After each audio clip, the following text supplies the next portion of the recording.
Ei, manjinha, cadê? O que é que essa moça quer dizer a mamãe? Ei, mamãezinha. Oi, Cícero, meu Deus, os 15.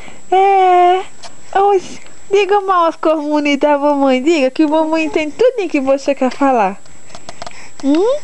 Diga, mamãezinha, diga. O que é que você quer dizer? Hein? Diga pra mamãe entender. Oi? Que você conversando, mamãe entende. É, mamãe. É, mãe. Isso mesmo.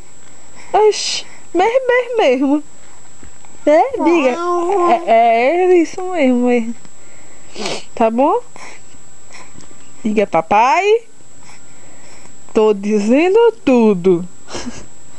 Você tá entendendo tudo. Você já fala tudo. Né, mamãe? É sim. Eita! Isso, Maria do céu. É sim. E já é 1 hora da manhã e você não quer dormir. Quer ficar conversando. A mãe quer dormir. Que quando é amanhã logo cedo eu acordo. E você fica dormindo. Isso não é certo.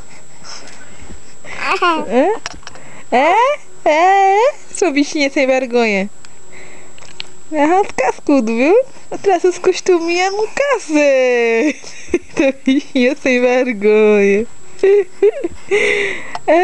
É, dona mãe? É nada. Oxe.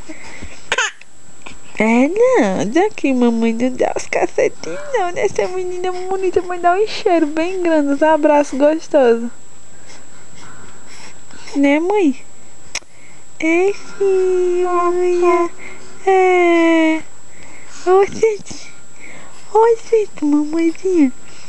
Oi, gente, mamãe. Oi, gente. É sim. É sim.